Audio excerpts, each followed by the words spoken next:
of John Hay in 2007, and she was also the Chief Executive Officer, the CEO, That's in correct, Your 2007. Honor.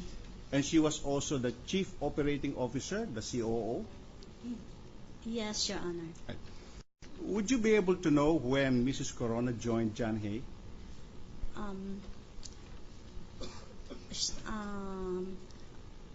Since I was employed only in 2008, Your Honor, I'm not very familiar, but I have seen records that she was a board of director in 2001. 2001. Yes, Your Honor. And you would not know, for example, that in 2007 she was first elected as president of John Hay. You would not know that, would you? She was, Your Honor. She was. Yes. So in 2007 she was elected as president of John Hay. Yes, Your Honor. And would you know when she stepped down as an employee or as an officer of John Hay? It was on June 2010, Your Honor. Now, the total, as appearing here in Exhibit 219, the total of all allowances, of all salaries, allowances such as rata, rice subsidy, uniform, etc., amounted to 6,162,075.54. Do you confirm that this is exactly the same amount that she received over the years covered in Exhibit 219? For the given period, Your Honor, yes. Yes.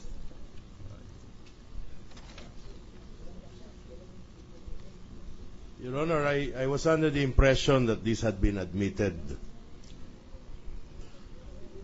One final question, Your Honor. I asked earlier that the salaries and allowances were made subject to withholding tax. What about the allowances here stated as rata? Were they subject to withholding tax? No, Your Honor. May I check myself, Your Honor? Yeah, go ahead, please. These are the amounts she was entitled to, Your Honor, but the salaries will have to be subject to the withholding tax. But the allowances, would they be subject to withholding taxes? As provided, Your Honor, some are subject and some are not.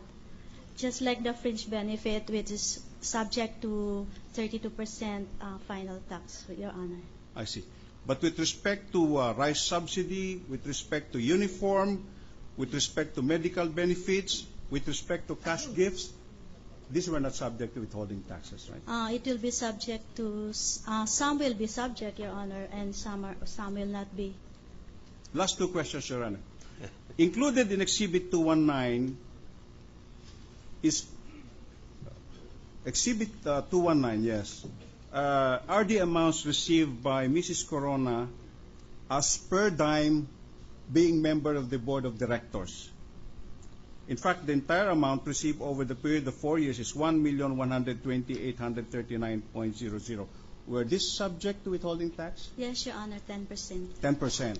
Would you be aware if Mrs. Corona filed a separate income tax return to cover this? I won't be privy to that information, Your Honor. I guess that would... Are there more last questions, Your Honor?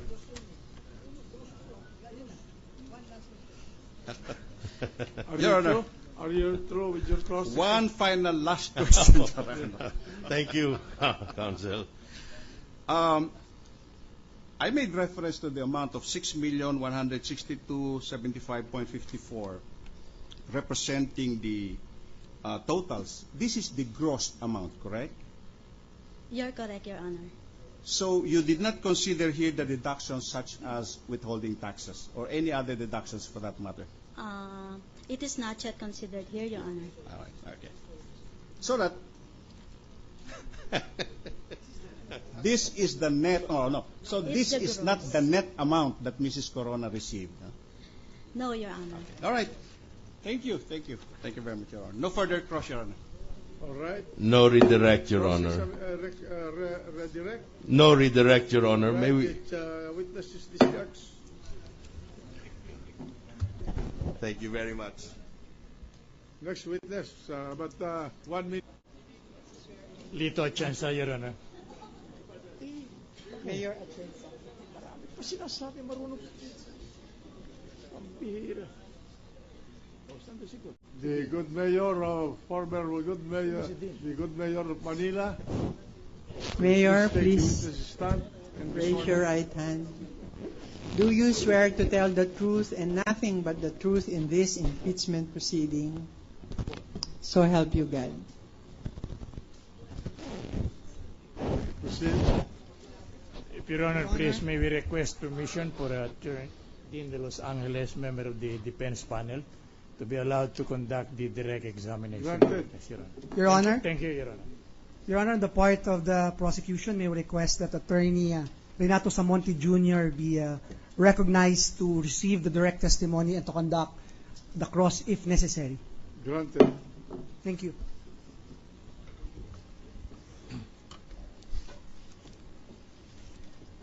With the permission of the Honorable Court,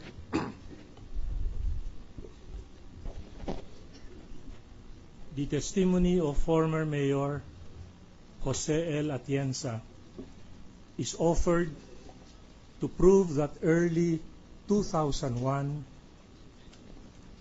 Basa Guidote Enterprises owned at least one parcel of land in the corner of Legarda and Bustillo Streets, Sampaloc, Manila, that Cristina Rocco Corona was authorized by the board of Basa Guidote Enterprises to sell such property, that the city of Manila passed an ordinance to expropriate such property, and pursuant to law, it first offered to buy, and Cristina Corona, for and on behalf of Basa Guidote Enterprises, agreed to sell such property, which would be used by the city of Manila as a relocation site of its then Sampaloc market. That Cristina Corona received for and on behalf of Basa Guidote Enterprises 34,703,800 pesos from the city of Manila for such property.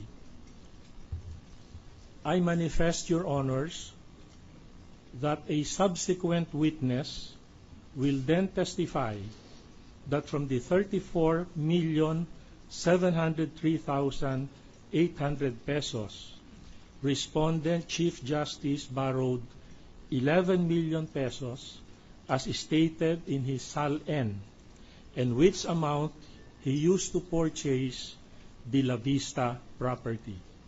Proceed. Thank you, Your Honor. Subject to our cross, Your Honor. Kayo ba ang dating alkalde ng Maynila? Opo, Kailan ba kayo naging alkalde ng Maynila?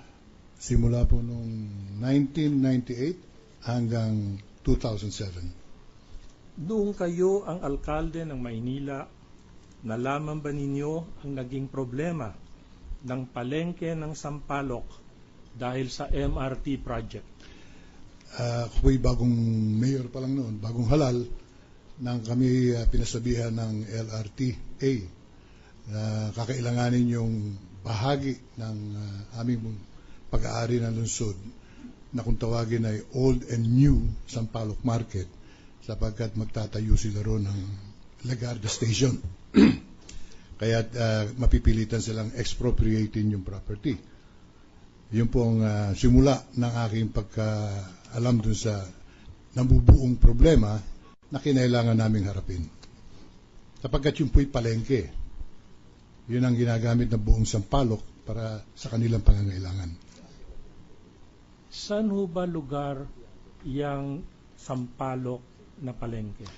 Doon po sa harapan lamang ng property ng mga Basa. Medyo napapaloob lang ng konti. Kasi yung Basa property nasa kantong-kanto po ng Legarda and Bustillos. But the old back, siguro mga 50 meters from the Legarda Street. Pumayag po ba kayo sa LRTA na ipagbili ang palengke ng Sampaloc? Alam kong makakabuti sa lungsod